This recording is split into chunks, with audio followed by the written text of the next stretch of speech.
Ya, chiquillos, ahora sí. Vamos a ver cómo resulta. Bueno, no, la cámara no está bonita. Este es el último tema, chiquillos, que tenemos para la prueba. ¿Ya? ¿Cómo tenemos la prueba? 30. 23 o 30. O sea, a la vuelta. Y la de fármaco 30. Entonces, para esa prueba, no importa que sea la vuelta al receso, ¿cierto? No sé, no mucho porque después ya hasta el 30, después está la primera semana de diciembre, la segunda semana de diciembre, y les va a quedar juntas con la tercera prueba. Sí, nadie se opone, porque este tema de los recesos y tomar pruebas después tiene que ser como de mutuo acuerdo. ¿Sí? Ya, okay. Después no quiero que me estén funando, acusando, que hago pruebas después del receso. Ya, ok. Entonces, chiquillos, vamos a revisar hoy día ACB. Bueno, sobre los temas para la segunda prueba, insuficiencia renal aguda, insuficiencia renal crónica, ácido base, obviamente, y lo que vamos a ver hoy día que es ACB. Ya, este tema es un poco largo, así que yo no sé si lo alcanzamos a ver. Bueno, tenemos la otra clase. Así que mañana tendremos que terminar con ACB. De todas maneras, chiquillos, no se queden solo con la clase, solo con el PowerPoint, yo se lo dejé ahí en la carpeta para que busquen y lean, porque esto es solo una pincelada. Yo los PowerPoint los uso como guía para poder hacerles la clase, pero esto no es todo lo que hay sobre ACV, ¿ya? Ahora, ¿qué es ACV? Yo hablo de ACV y no sé si ustedes saben.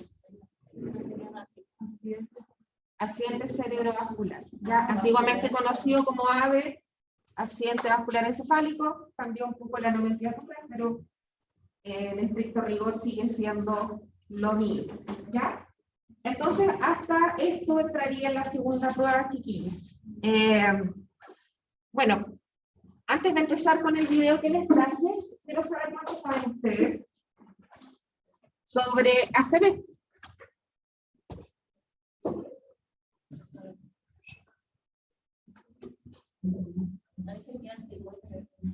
Ya, sobre ACV, factores de riesgo. ¿Qué factores de riesgo conocen ustedes para hacer accidente cerebrovascular? Ya, factores de riesgo cardiovasculares, ¿como cuáles? Hipertensión, ¿qué más? Cuando le decimos a una persona, ¿sabes qué? Puede hacer un ACV, cuando tiene que otros antecedentes. Ya, diabetes, antecedentes familiares de patologías cardiovasculares, ¿ya? Porque esto no necesariamente tiene un componente genético, ¿ya? O congénito. No es que el paciente nazca con una malformación, no siempre, pero la mayoría de los ACV tienen que ver con factores de riesgo. Entonces, hipertensión, diabetes, ¿qué más? Dislipidemia. ¿Qué más? ¿Qué otra cosa? Ya, obesidad, en el fondo, factores de riesgo cardiovascular, ¿cierto? Son los mismos. Consumo de sustancias, como cuáles. Sí, cocaína. Digamos, la marihuana, perdón, no lo sé. No estoy segura con la marihuana. Yo creo que no. ¿No? ¿Dicen algunos? La Pachamama. No, no. No sé, chiquillos, de verdad, ahí les mentiría así con la marihuana, yo creo que no. Pero no estoy segura. ¿Ya? Pero sí la cocaína. ¿Qué otros factores de riesgo? Yo se los he mencionado varias veces. ¿Qué insuficiencia? ¿Cuáles? Hay tantas insuficiencias.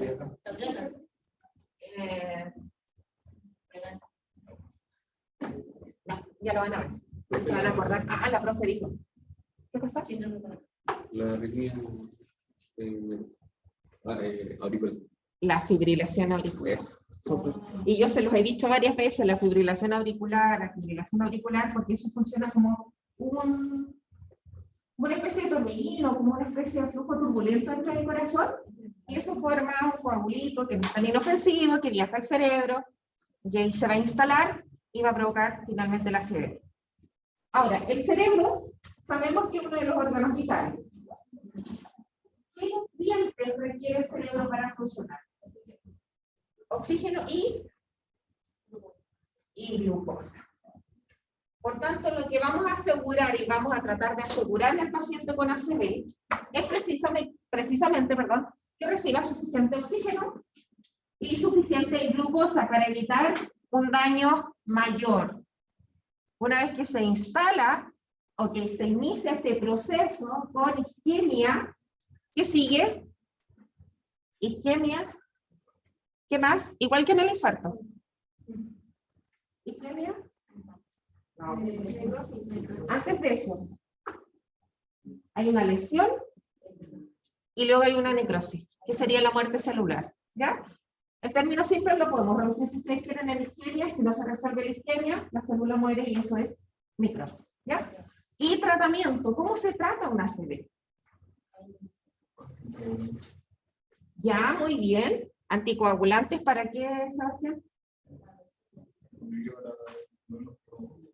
Ya, lo vamos a aclarar a la vuelta de los comerciales. No, después del video, ¿ya? Pero vamos más o menos por ahí. ¿Qué otra cosa? Porque sabemos habitualmente cómo prevenirlo.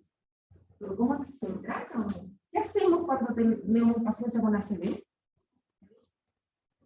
Abrir, rezar. Ya. Sí, aunque depende del ACV un poco el uso de vasodilatadores.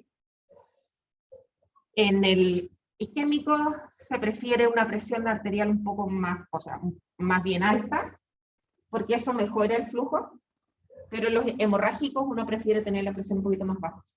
¿Ya? Entonces depende mucho del tipo de ACV. Ya, nos quedamos con anticoagulantes, que es más o menos el tema del tratamiento. Ya, vamos a ver ahora el video para que tomen nota de eso mismo y se encuentran ustedes mismos si estamos hablando.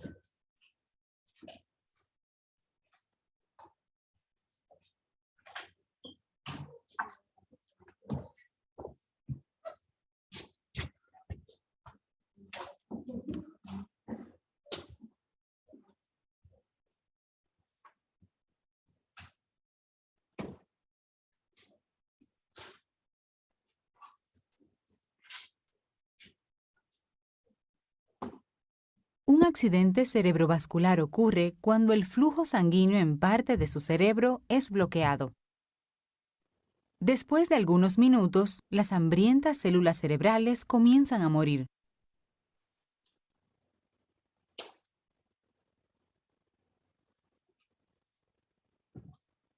Usualmente, el cerebro recibe sangre mediante dos pares principales de arterias, que se ramifican a través del tejido cerebral y alimentan a sus células cerebrales con un constante flujo de oxígeno, glucosa y nutrientes necesarios para sus funciones.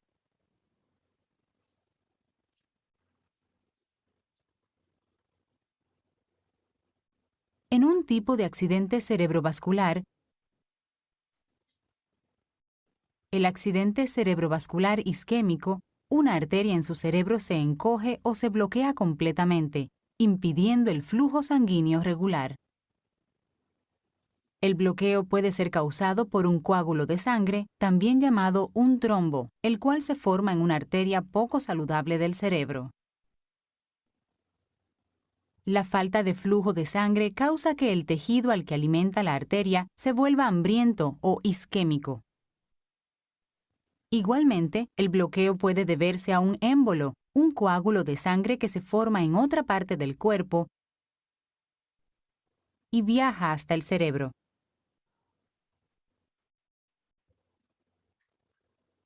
El émbolo se alberga en una arteria angosta y obstruye el flujo sanguíneo.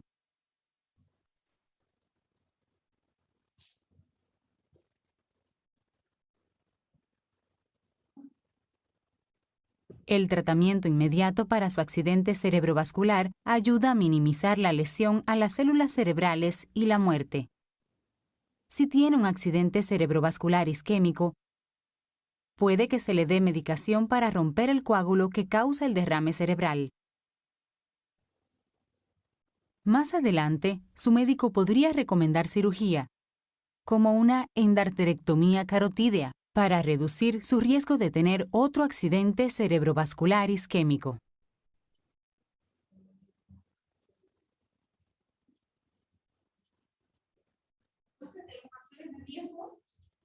Ahí él hablaba de arterias poco saludables, es decir, placas de ateroma, placas grasas, ahí no lo mencionó, pero en general, chiquillos, son los mismos factores de riesgo cardiovascular para un infarto, diabetes, hipertensión, arritmias cardíacas.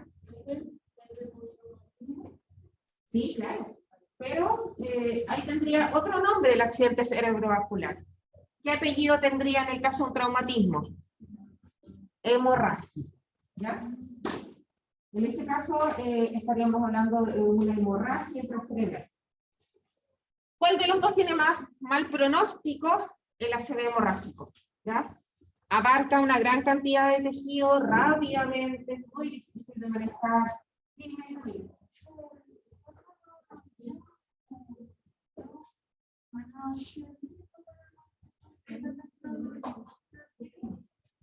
Para vasodilatar, en el caso de un ACV hemorrágico, o sea, un ACV isquémico, cuando hay trombosis, el cuerpo no hace algo para que sí, hay un proceso de fibrinolisis fisiológico, pero no es suficiente.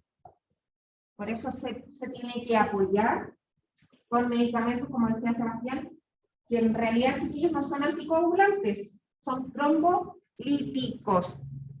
Es decir, son medicamentos que rompen el trombo. No es lo mismo, ¿ya? Los trombolíticos se usan para disolver el coágulo, el trombo, y para reperfundir de alguna manera este tejido que está en isquemia. Por eso habla de precoz, de un diagnóstico precoz, de una atención inmediata, cuando detectemos, no en ustedes, que son muy jóvenes, pero en alguien cercano, alguien de la familia, la sobrevida y la posibilidad de secuelas depende de qué tan pronto se instaure un tratamiento para este paciente, ¿ya? Por tanto, es de vital importancia, chiquillos, que ustedes aprendan a reconocer una ACV. Bueno, con respecto a los factores de riesgo, los mismos cardiovasculares. De los nutrientes, ustedes ya vieron, chiquillos, oxígeno, glucosa, y lo último era el tratamiento, que consiste en trombolíticos. Los coagulantes, los anticoagulantes también se dan, pero para evitar la formación de nuevos trombos. Es decir, este cerebro que está sufriendo isquemia por un trombo puede reinfartarse, porque no se ha tratado la causa de base. Es decir, si este paciente es hipertenso crónico, mal controlado, tiene dislipidemia, sigue siendo un factor de riesgo. Por tanto, al paciente se le dan anticoagulantes para evitar nuevos eventos. ¿Se entiende? Por tanto, se dan juntos. Ahora, ¿qué aumenta? ¿Qué riesgo aumenta si los damos o si se administran estos dos tipos de medicamentos juntos? Hemorragia. ¿Ya? O sea, de un ACV isquémico podemos pasar a un ACV hemorrágico. ¿Ya? Por tanto, es súper importante que ustedes entiendan cómo funcionan los medicamentos y cuáles son las intervenciones para tratar ese riesgo, que es alto riesgo de lesión relacionado con el efecto secundario de los medicamentos.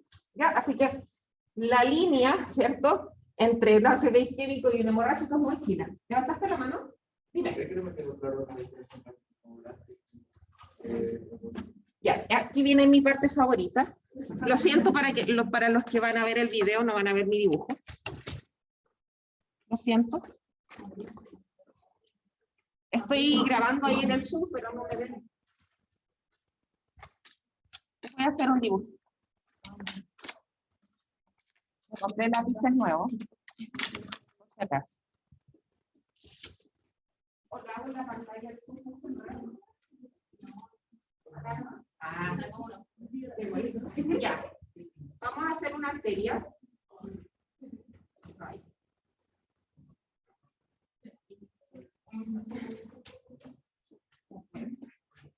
¿Chiquillos, quién me ayuda? ¿No puedo ver? ¿Cómo se llama el proceso? No, parece que me iba a ayudar. Vania. ¿Cómo se llama el proceso de Fibrinólisis. ¿Para qué me pasa? Que la Abril me pasa, me dice. Ya. Oye, el lápiz. Ay, no. Ya. Un lápiz por cada alumno. Ya, a ver. Primero, lo que me preguntaba Diego es la fibrinólisis. Es un proceso fisiológico. Una vez que se forma el coágulo no va a estar para siempre, pues yendo la hemorragia. El cuerpo lo empieza a degradar, ¿ya? Y es parte de la cascada de coagulación, es el último proceso, para que ese coágulo no exista, o sea, no se siga formando más coágulos, y ese coágulo se degrada. Ahora, si tenemos una arteria tapada, con un coágulo, no, tiene que estar ahí. Lo tapó completo, ya este es un trombo. Lo que hace el trombolítico es destruir este trombo. Lo voy a escribir como salía en el video.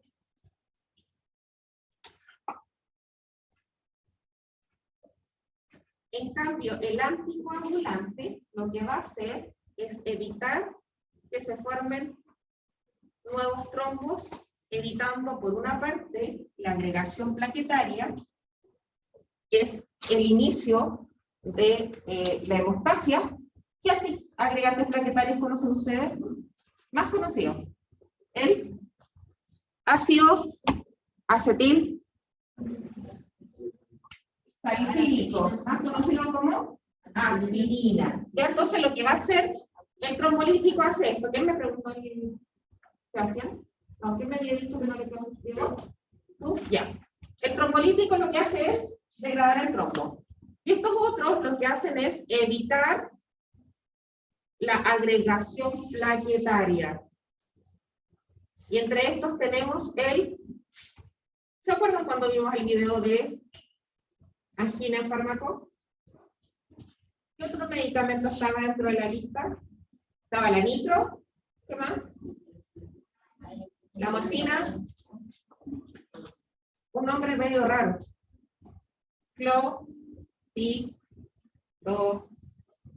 Bueno, esos son los más usados realmente, ¿ya? Y trombolítico para ACV es alteplase. ¿Ya? El alteplase es un trombolítico, también existe el tenecteplase, que es para el infarto, y dentro de los antiagregantes plaquetarios, aspirina, que es AAS, y clopidogrel. Entonces se dan en paralelo. Pero lo importante aquí es iniciar el protocolo de alteplase para disolver el coágulo. O sea, entre más rápido podamos detectarlo, más rápido se inicia el tratamiento. ¿Ya? ¿Dudas hasta acá? Entonces, en el ACV vamos a tener isquemia y necrosis. En el ACV isquémico. En el ACV hemorrágico vamos a tener una hemorragia que puede conducir también eventualmente a la necrosis, pero por otro tipo de mecanismo fisiopatológico. La sangre contiene enzimas que son capaces de degradar el tejido. Entonces, esa misma sangre lo que va a hacer es degradar y dañar el tejido cerebral. O sea, la misma sangre del paciente finalmente va a provocar daño en ese cerebro. Entonces, dentro del proceso, ¿algo más que quieran preguntar que no hayan entendido que es el isquémico ácido hemorrágico? El uno, en el isquémico, la arteria se tapa. Y en la otra, en el ácido hemorrágico, ¿qué pasa? ¡Ay, qué horrible! ¿Qué pasará? Se rompe y sale la sangre para allá. No son amebas por si acaso. ¿Saben lo que son amebas, no? Unos microorganismos que tienen un flagelo. Ya. Y se rompe. ¿Cuáles son las causas más frecuentes de ácido hemorrágico? Hipertensión mal controlada, traumatismo, malformaciones congénitas, como los... ¿De qué se murió la actriz Carolina Fabi? ¿Alguien conoce a la Carolina Fabi? ¿Han escuchado hablar de la novela Sucupira? Rompe corazón. Ya, bueno. Parece que el oro verde. Ya. Una rubiecita, melena clara, la Carolina Fabi. Una que creo que pololeaba en tu caminero. Un periodista que se llamaba Chavito, que le decían Chavito, que era como bien grande, parece que era pareja. Ella tenía un niñito, chiquitito cuando ella murió. Y ella hizo una hemorragia intracerebral por un aneurisma. ¿Qué es un aneurisma? Es una dilatación. Es como un globito que se le forma a la arteria, que frente a algún esfuerzo, una subida de presión, ese globito, como la pared es más delgadita, se rompe. Entonces, un aneurisma es más o menos como un globito. Entonces, esas son las principales causas: traumatismo, malformaciones arteriovenosas, que les puse ahí el MAP, y hipertensión mal controlada. Cuando se rompe un aneurisma es... Ya. Eso es un aneurisma, chiquillo. Es como un globito que le aparece a una arteria. Y esa pared es muy delgadita. Y frente a cualquier esfuerzo, un traumatismo, esto se rompe y la sangre empieza a salir. ¿Ya? Entonces es de muy difícil manejo. La clínica o la sintomatología entre ambos se parece mucho. O sea, mucho. Entre ACV isquémico y ACV hemorrágico. La gran diferencia es que en el ACV hemorrágico hay un brusco y gran compromiso de conciencia. Paciente entra en sopor o directamente inconsciente.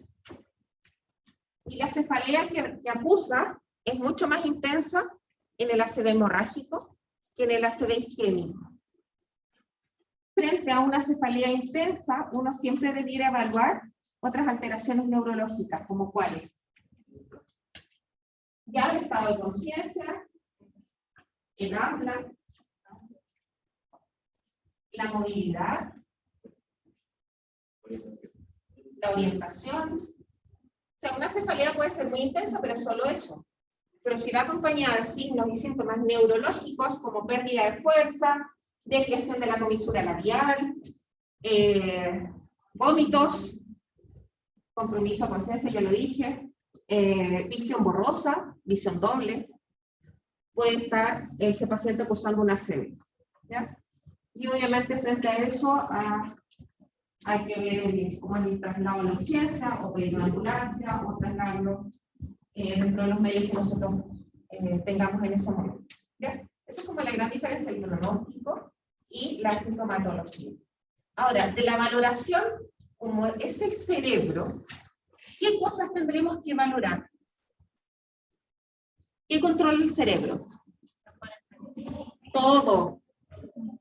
Todo. Desde el estado de conciencia, vamos ordenando.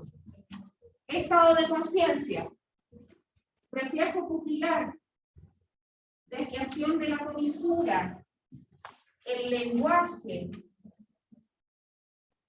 control de signos vitales, obviamente. Incluso la temperatura se puede alterar cuando hay daño a nivel cerebral, porque allí se encuentra el centro de la termorregulación. Pues tengo que evaluar la función respiratoria, frecuencia, saturación, profundidad de las respiraciones. Tengo que valorar la fuerza muscular, el tono muscular, tengo que valorar la marcha, el equilibrio, el control de esfínter, el movimiento intestinal.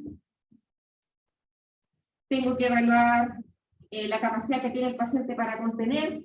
¿Tiene incontinencia urinaria, tiene incontinencia fecal, o tiene retención urinaria, o tiene cierto estreñimiento? Entonces, chiquillos, en el paciente neurológico, uno tiene que valorar todo. Y como decía el Abril, pares craneales. Así que para esto se tienen que aprender los pares craneales. ¿Cuántos son? ¿Cuántos son? ¿Cuántos? 2. ¿Ya? Si ya se lo saben, perfecto, lo recuerdan.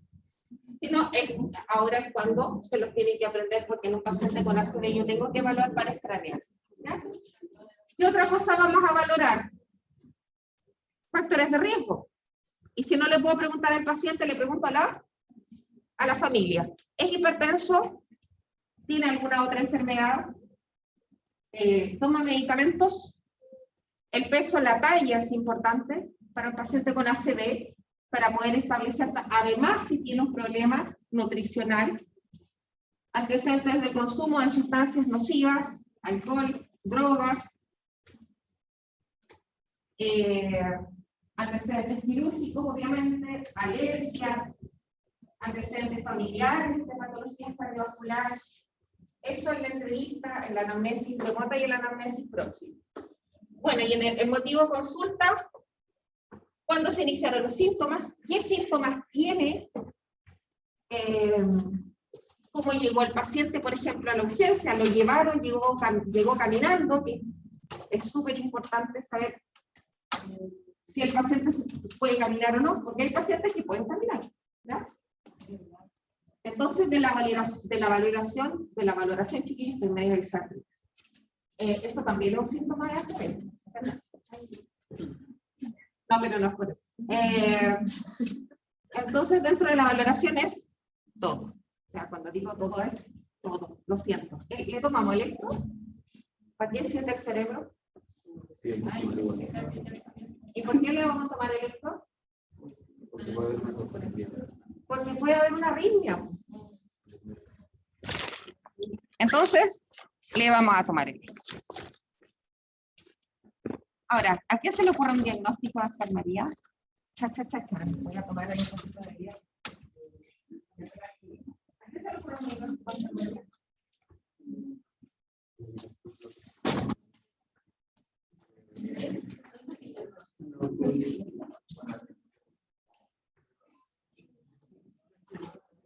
¿Cuál será el prioritario?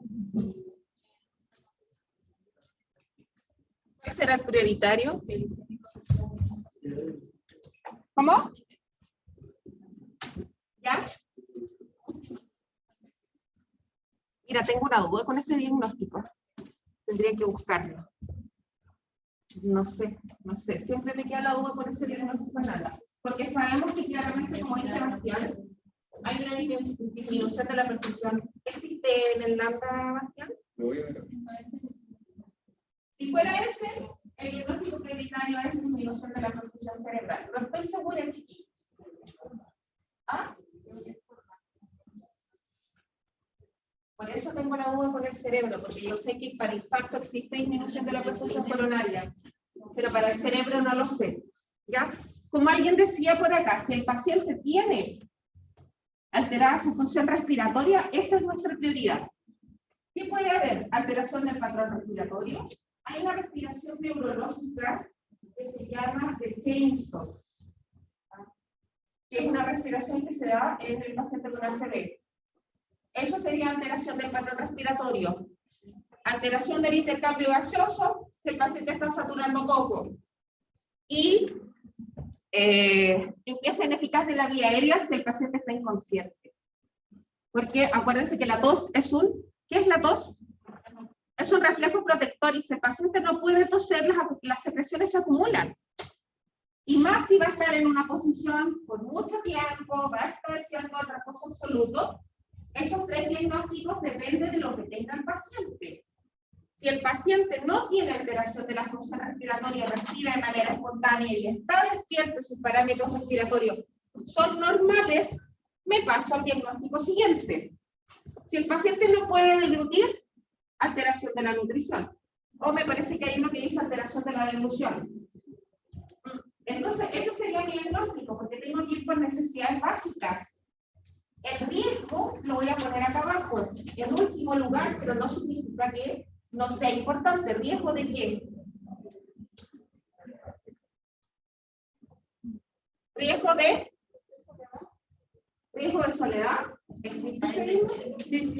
¿Riesgo de soledad? ¿En serio? Sí. Sí, no sé. ¿Y cuáles serían las causas del riesgo de soledad? No, pues si el riesgo no tiene manifestación. ¿Aislamiento social? Ese sí existe. Con varias hospitalizaciones. Ah, ya. Mira, qué interesante. Puede ser riesgo de soledad, ya, pero yo lo pondría como por acá. Y en el último. Los primeros, riesgo de hemorragia que alguien dijo por acá. Riesgo de lesión, que puede ser riesgo de caída, riesgo de alteración de la integridad cutánea, y riesgo de lesión, es que lesión es como una palabra más macro, que incluye alteración de la integridad cutánea, o sea, úlceras por presión, hemorragia por los anticoagulantes y caídas por el compromiso con ciencia. ¿Existe? Solo como riesgo. Riesgo de disminución de la perfusión cerebral. Ya. Entonces, no existe ese diagnóstico, nos pasamos a los respiratorios. Si no hay nada respiratorio, sigo con la alimentación, sigo con la eliminación, porque puede ser que el paciente no pueda orinar o no pueda defecar, esté estreñido. Sigo con la intolerancia a la actividad o limitación de la movilidad, ¿ya? Luego, dije la alimentación, sí. Luego, la actividad, y luego vendrían los diagnósticos de riesgo. También hay diagnósticos de la comunicación. Que el paciente pudiera no poder comunicarse de forma efectiva. Si tiene disartria o tiene afasia, ¿se acuerdan que les expliqué lo que era la afasia? Y yo le digo al paciente, ¿qué es esto? Y él me dice, escribe, raya, pero ¿cómo se llama? No se acuerda. O que yo le digo, ¿qué es esto? Y él me va a decir, 8 de noviembre. Ahí hay una afasia de comprensión, ¿ya? Y la otra es una afasia. La otra es una afasia de expresión. No se acuerda el nombre de las cosas. O sea, por eso es importante la rehabilitación.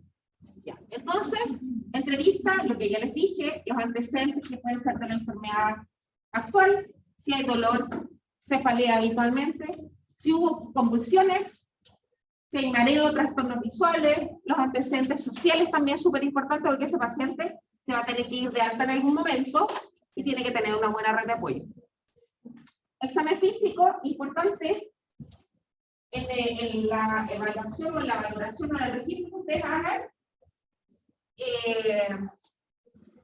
señalar claramente de qué lado es la alteración. Si es derecho, ¿qué lado del cerebro se está afectando? Es cruzado, ¿ya? Y estas alteraciones tienen nombres. La hemiplegia es la parálisis. Y la hemiparesia es la disminución de la fuerza, ¿ya? Es decir, en la hemiplegia no hay movimiento, el paciente lo puede levantar de brazo. En la hemiparesia lo levanta, pero si yo le pido que me apriete la mano, va a tener menos fuerza, ¿ya? Si afecta solo la cara, va a ser una hemiplegia o una hemiparesia facial. Si afecta el brazo, braquial. Si afecta la cara y el brazo,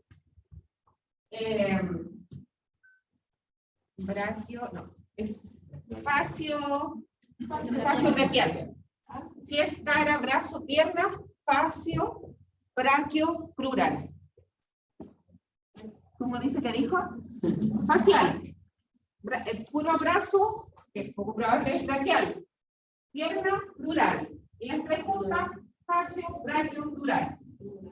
Derecha o izquierda, hemiplegia o hemiparesia. ¿Ya? Se puede dar el trastorno solo en el nivel superior del cuerpo, se puede dar el trastorno en todo el hemicuerpo. Ya, del examen físico, orientación. Preguntas súper sencillas, pues no le vayan a preguntar cuál es la capital de Yugoslavia. Porque ni yo sé. ¿Existe Yugoslavia todavía? Eso tenía la dos. ¿Y Checoslovaquia sí? Yugoslavia no. ¿No? Hablando de estos países de por allá, vieron una serie de Netflix que se llama Crímenes en Delhi. es la capital de la India. Bueno, en esa serie queda de manifiesta la pobreza, queda de manifiesto la pobreza de ese país. Creo que es uno de los países, no tengo la estadística, pero creo que es uno de los países más pobres del mundo. De verdad que es una serie basada en un hecho real, pero les demuestra de alguna manera, da a conocer la realidad de nuestro país, pero de verdad que es muy triste. El tema de la salud en la India es terrible. Y ni hablar del tema de políticas públicas, de la policía, ¿no? Bueno, me acordé por esto. Ya, pero Yugoslavia no existe, ¿cierto? Ya. El estado mental, entonces, la orientación, qué día soy, cómo se llama usted, sabe dónde está. ¿Qué otra escala podemos utilizar para evaluar estado de conciencia, por ejemplo? Es una ciudad que está en Escocia, me parece. Glasgow.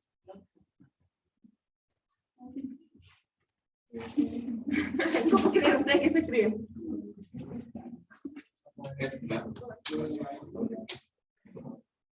No es así nomás. Glass. Así. La escala de Glasgow. No sé cómo en Escocia se escribe la ciudad de Escocia que se llama Glasgow. Ahora, no sé si esta escala la inventaron allá, no sé. Pero esta escala, cuando se empezó a usar, se usaba para evaluar gravedad del TEC. Dependiendo del puntaje, era la gravedad del TEC. Pero hoy día se usa para evaluar estado de conciencia. ¿Cuándo nos tiene que llamar la atención? Cuando el Glasgow empieza a bajar. ¿Cuál es el puntaje máximo? ¿Alguien sabe? 15. De 8 para abajo ya me empiezo a poner nervioso. Porque ese paciente tiene que ser conectado a ventilación mecánica, porque está con un compromiso severo de conciencia. ¿Ya? Les voy a mandar un caso clínico para que apliquen el Glasgow. ¿Ya? Yo no sé si ustedes no se aburren con tanta guía que mandan. No se aburren. ¿A quién le dije el otro día el festival de la guía? Yo no sé si las alcanzan a hacer, yo creo que no, ni las descargan. Pues yo también fui alumna. Entonces no me digan que las tienen todas hechas, mentiras, es muy fea. Ya. Función intelectual, lo que yo les decía es la posibilidad de entender y la posibilidad de expresarse. El contenido del pensamiento, el estado emocional, puede ser que el paciente, si el ACV es frontal, tenga cambios en su comportamiento. ¿Se acuerdan?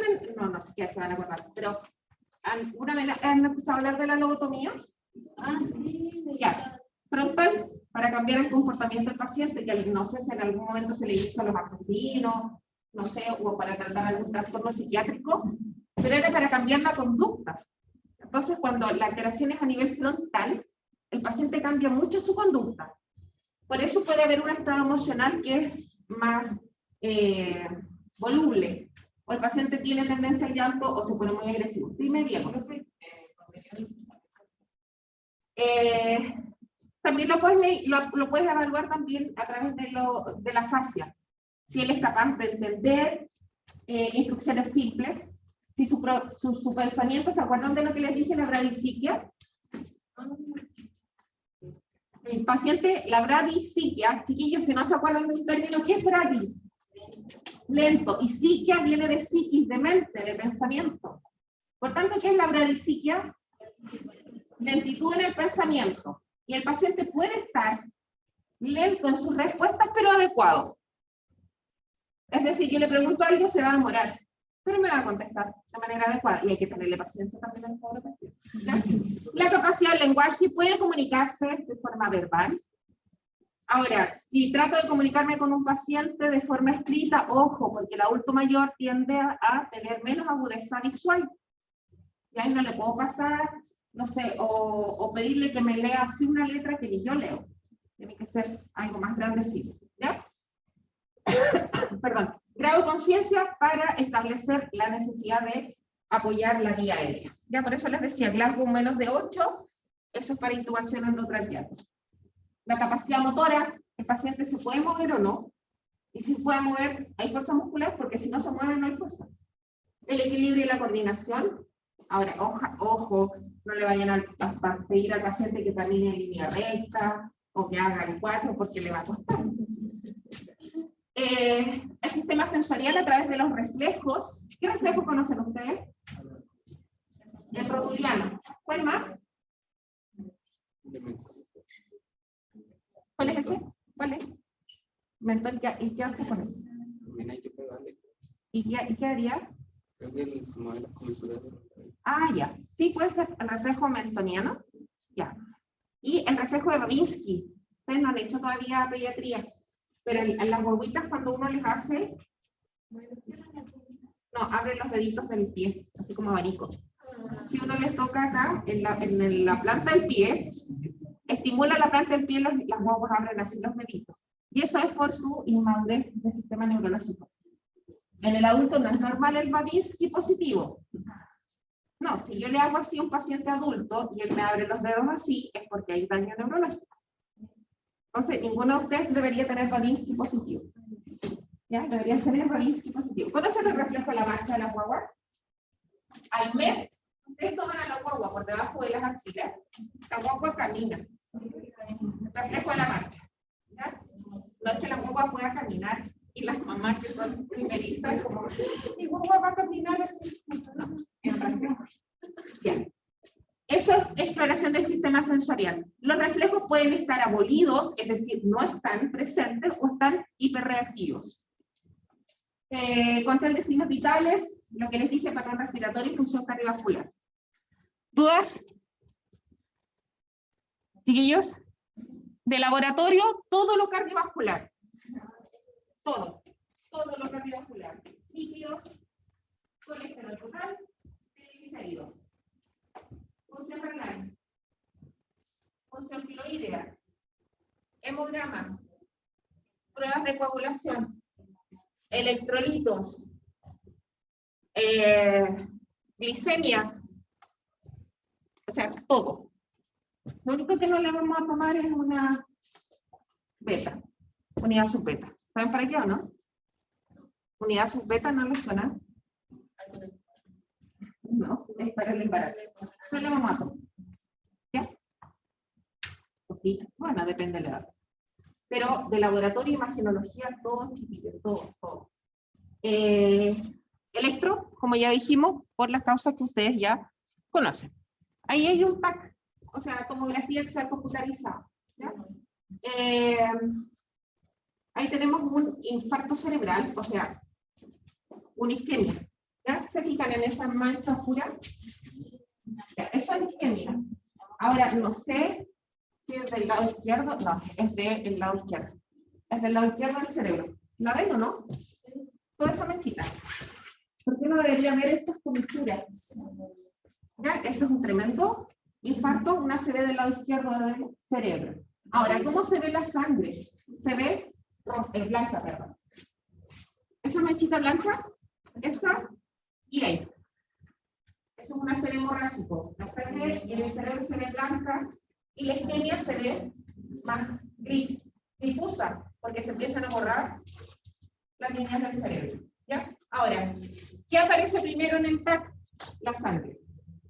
O sea, si yo tengo un paciente con síntomas de ACV y le tomo un escáner, veo inmediatamente el sangrado. La isquemia se demora a veces en aparecer, pero no por eso el paciente se va a dar y se va a ir a su casa. Hay que esperar 48 horas para volver a tomar un escáner, porque ese es el tiempo que se va a demorar en aparecer la isquemia. ¿Ya? Pero así se ve. Pareciera súper sencillo ver un escáner. No es tan sencillo. Ya, a ver. De los diagnósticos de enfermería, no cargó. A ver.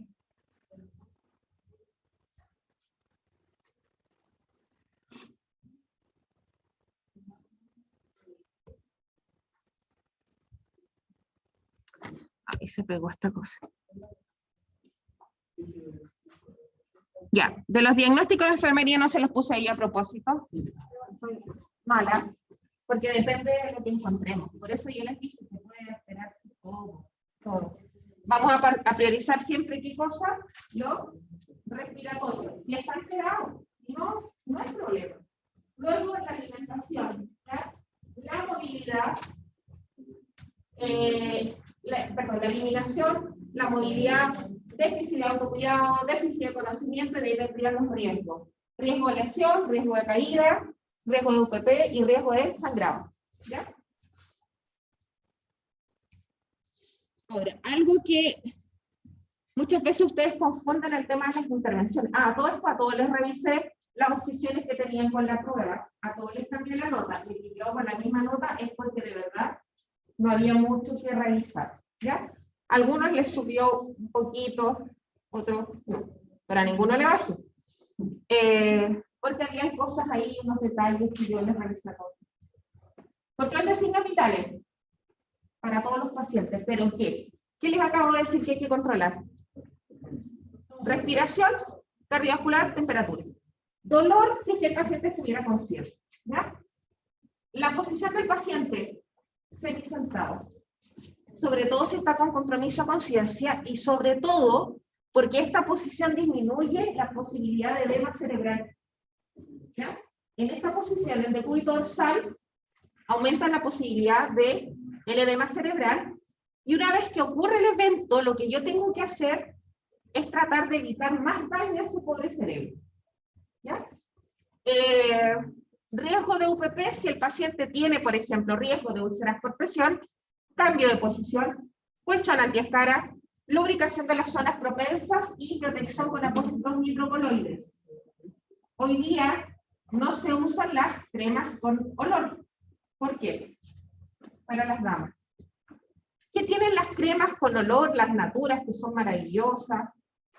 U otras cremas, las Pink, por ejemplo, las de la Vicky, que tienen muy rico olor, pero para que se fijen un poco la piel, también tienen alcohol. Y el alcohol reseca. ¿Cómo tienen las manos después de un día de universidad? ¿Tanto alcohol o no se echan alcohol? No se echan. ¿Cómo les quedan las manos? ¿Suaves o no? Secas. O sea, pueden quedar suaves, porque habitualmente la piel no es suave porque tenemos un manto graso. Entonces tiene cierto... son un poco, ¿cómo se llama? Ásperas, ¿ya? Y cuando ya estamos con una dermatitis full, la piel se pone muy suave, laven con cloro 50, como les van a quedar las manos. El cloro arrasa con todo y la mano queda suavecita y brillante. Pero es porque yo le saqué el manto graso a la piel. ¿Ya? Lo mismo pasa con el alcohol. Así que la lubricación se hace con cremas hipoalergénicas, sin olor, sin alcohol, sin nada, solo que lubrique.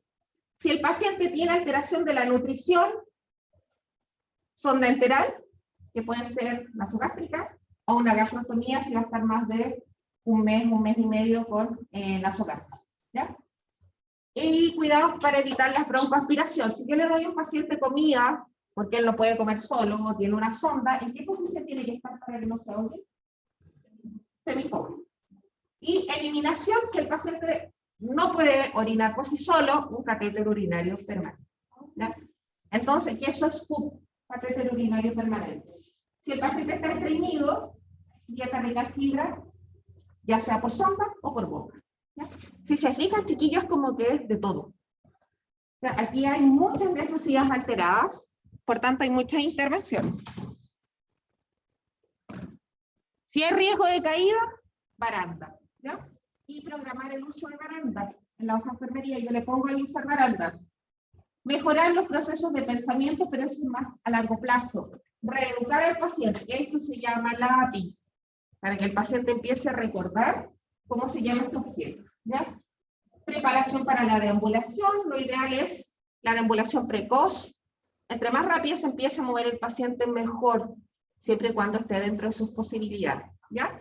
Y evitar complicaciones, infecciones urinarias, neumonía, porque va a estar con reposo absoluto un tiempo, y trombosis venosa profunda. ¿Ya? Si uno no se mueve, hace trombosis venosa profunda. ¿Dudas, chiquillos? Es un tema largo. Hay harto que leer de ACV. ¿Ya? Algo importante que les iba a decir.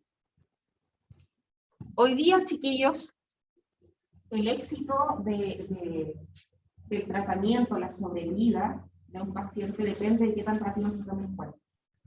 porque hoy día con los medicamentos que yo les menciono, que hasta hace un tiempo no se usaban, hoy día se usan.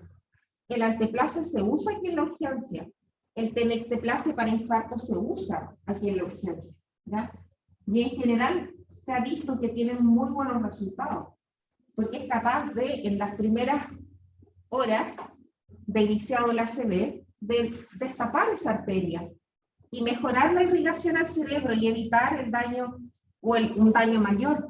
Entonces, hoy día un ACV es recuperable, pero depende de que nos demos cuenta, y obviamente el tema de la prevención, pero prevenir es un tema complejo, ¿ya? En general, no funciona mucho. Todos conocemos el riesgo de un montón de cosas. ¿Y por qué lo seguimos haciendo? ¿Alguien se ha preguntado por qué? Cuando van a hacer algo malo y los vence la tentación y dicen, ¿y por qué lo voy a hacer si yo sé que está mal? ¿Por qué? Porque no nos ha pasado, porque creemos que no nos va a pasar nunca.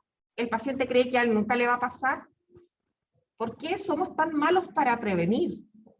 Una cosa de cultura, una cosa de idiosincrasia, pero en general, los programas de prevención. ¿Cuántos de ustedes hacen ejercicio, chiquillos?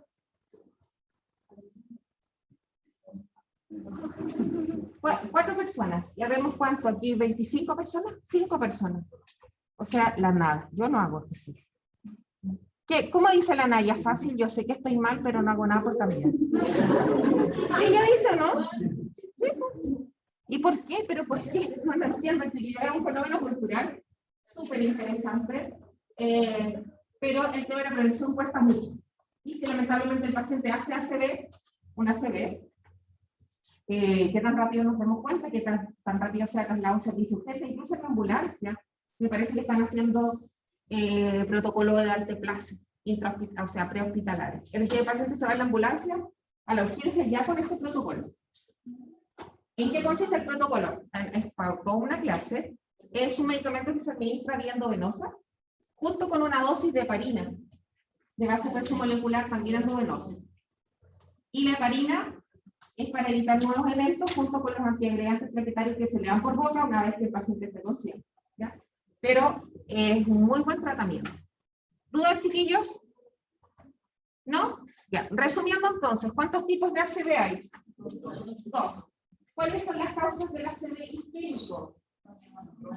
Cardiovascular, un trombo, en realidad un émbolo, ¿cierto? O el estrechamiento de una arteria, ¿ya? Hay otro fenómeno que no les mencioné.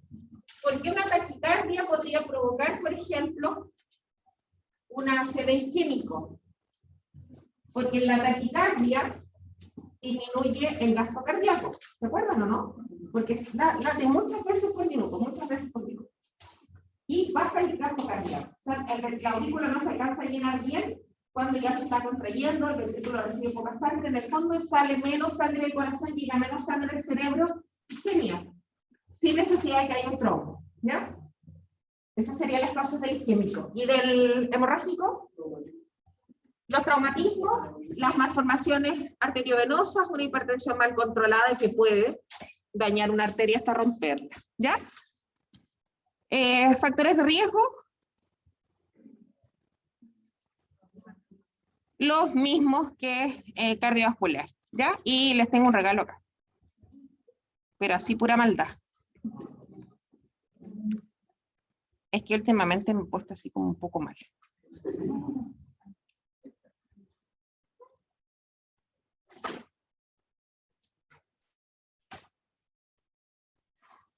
Ay, se me pasó.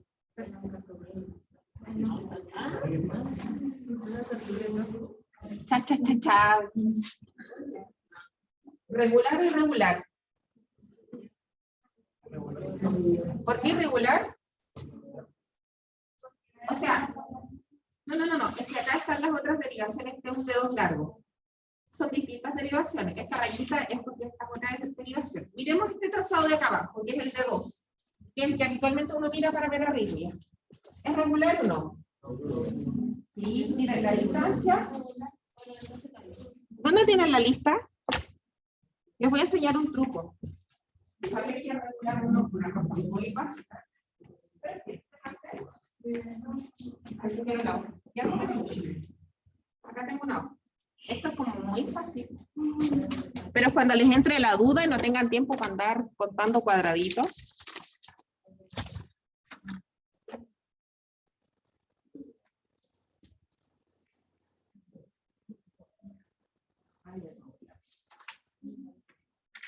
Ahí está.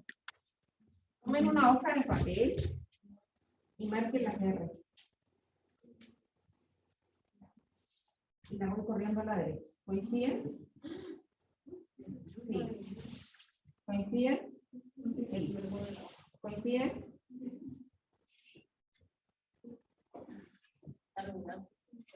Por eso la distancia de R es la misma. Eso es para ver si es regular. Entonces es regular. ¿Qué método usamos cuando es regular? El de los...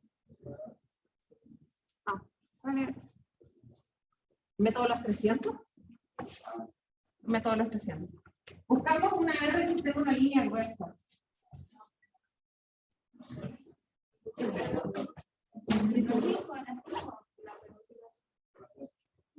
¿Esta?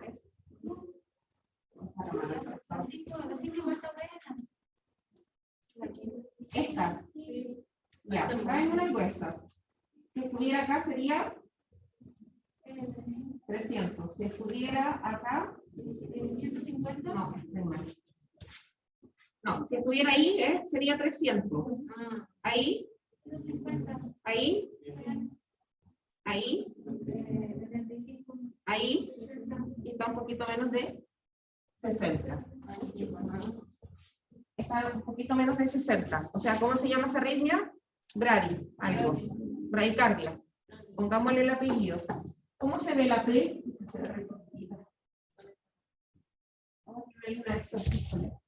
Pero bueno, ya, por ahí está la P. Pensemos que la P es normal. Usted no me alcanza a ver, pero yo sí. ¿Cuál es la relación P-QRS? 1 es a 1, 1 es a 1, 1 es a 1, 1 es a 1, 1 es a 1, lo mismo ahí, lo mismo ahí.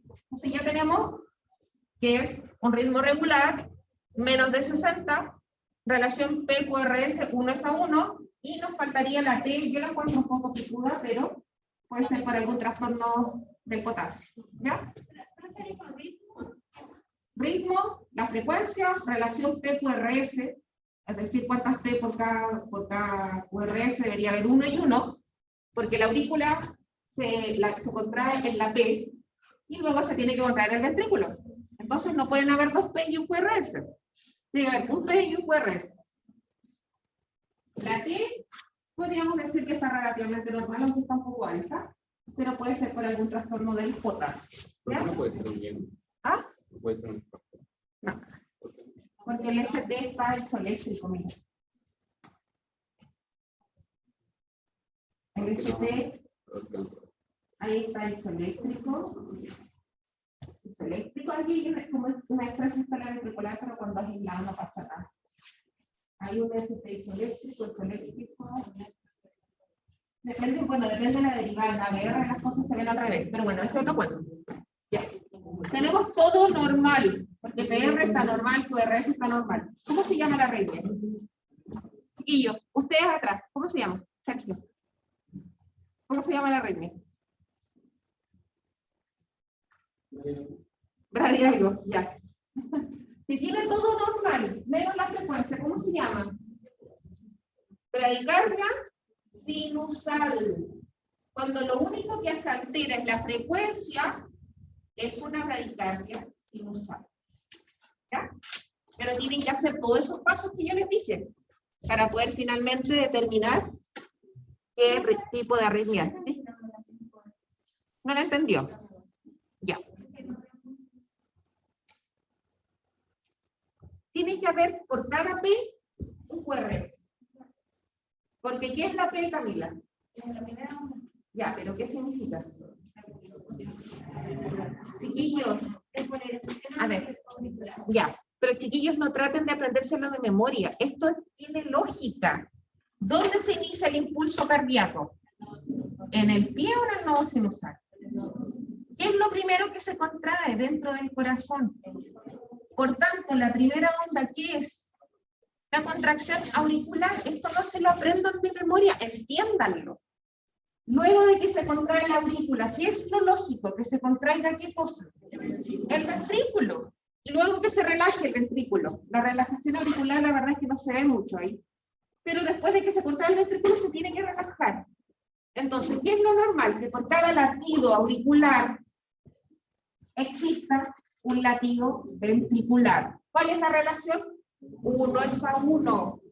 Por cada vez que se contrae la auricular, tiene que haber una contracción del ventrículo. No pueden haber varias contracciones auriculares y luego una ventricular, porque estaríamos hablando de un bloqueo a veces. ¿Ya? Esa es la relación, Camila, 1:1. ¿Ya? Por cada contracción auricular tiene que haber una contracción ventricular. Siempre es 1:1. ¿Cuál es la relación hombre y mujeres en Chile? Por cada un hombre, ¿cuántas mujeres hay? Pues sí, no sé. No sé. Ya, chiquillos, ¿no hay ninguna duda? Perfecto. Mañana terminamos con ACB y estamos con esto. ¿Ya?